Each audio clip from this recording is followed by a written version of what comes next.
Hello everyone. So today we're basically going to talk motion, time, and visual rhythm. So the shutter is not capturing moments, it's measuring the duration.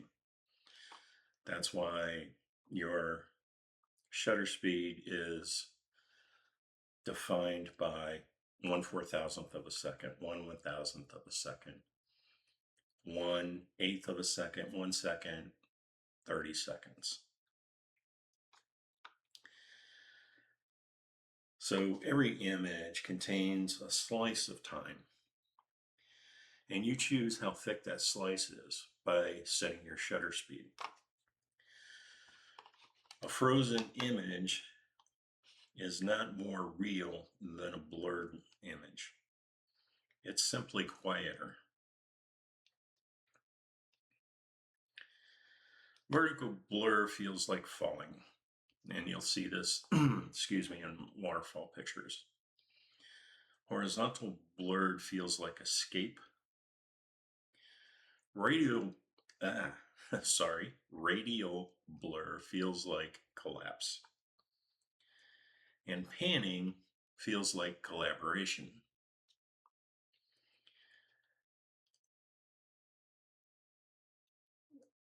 When you're panning, you are essentially agreeing to move with your subject. So that world kind of breaks apart instead of the subject. Long exposures are honesty. They reveal what was always there, but moves too slowly for us to notice. You are deciding how loud it speaks to the viewer.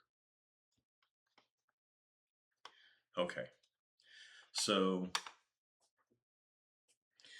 going through this, you'll see landscape photographers use motion blur, usually around water. Water moving in the ocean, coming down a waterfall.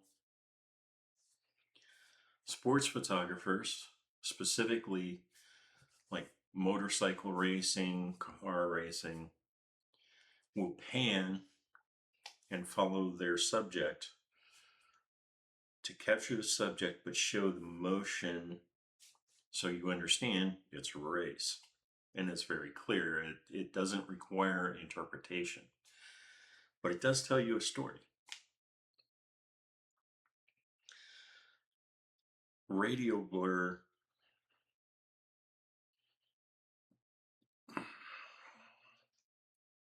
is infrequently used, I will say. Now, where I have seen it used is generally around birds. If you're like a Nat Geo photographer, you're standing in a field, you have managed to stay motionless long enough where you are surrounded by particular species of birds. And then at one moment, all those birds take off, and they take off in the same direction. So you will see radial blur as they are moving further away from you. And that appears to have a collapsing effect on them from the perspective of the viewer. So those are how photographers generally use slower shutter speeds to infer motion, or in some cases to smooth and remove motion. For the example of a landscape photographer, he might be shooting on a lake and the wind is whipping up small ripples on the lake, and he doesn't want you to see that. he will do a long exposure long enough to remove those ripples and smooth out the water. Also, in the case of a waterfall, he may choose to freeze motion, lengthen motion, or lengthen it a lot. I'll show you an example here in a minute. So it's definitely a tool in your toolkit that you can use. So I'm going to flip over and we're going to look at 3 pictures. So this first picture is at 1/4000th of a second. This was taken in the Ozarks of Missouri, by the way. And what I have done here is captured motion. It's a small waterfall.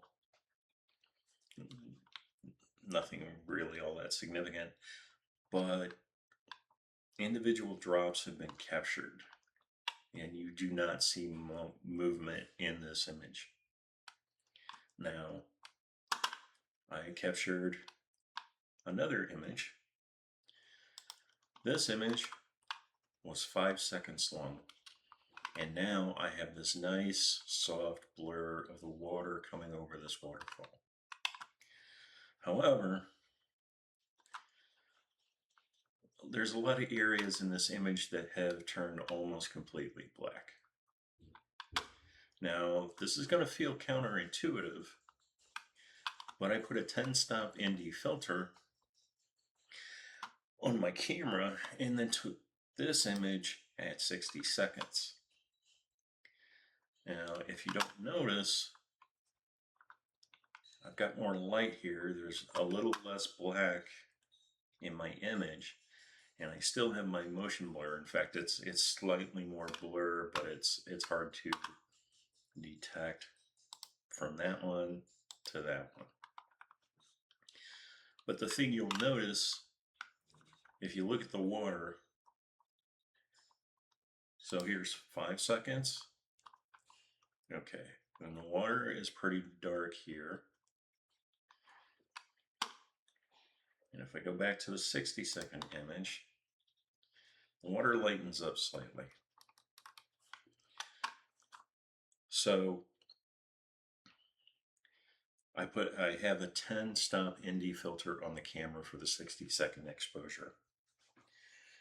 Now, if I wanted it to be an exact match of the 5-second, then I should have only shot this at 50 seconds. But 60 seconds coming through that ND filter adds just a touch more light. Now, I could have lightened this even more had I left the same filter on and shot for, let's say, 90 seconds. There's a couple of things on my camera that I was using at this point in time. The camera had a built-in 60-second exposure mode. It does not have a 90-second exposure mode. It does have bulb.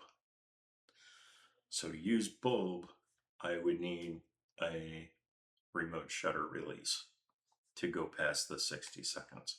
So that's something to keep in mind. But 60 seconds, I don't need any additional equipment. I was just able to use the function built into my camera. A lot of the older cameras had 30 seconds built in. A few of them had 60 seconds. So, play with your shutter speed. Be aware of the light, but also be aware of the motion and the length of time you are creating a slice of. So, and you can, as you can tell, you can use it to your advantage. What do you like more? If you don't have an ND filter, this is fun. 5-second exposure, you get your motion blur. There's nothing wrong with this image. There's also nothing wrong with this image. It's just a difference of observation and what kind of story you're telling. Anyway, that's it for today. Thanks for watching. If you enjoyed this video, please press the like and subscribe buttons. Thanks, and we'll see you next week.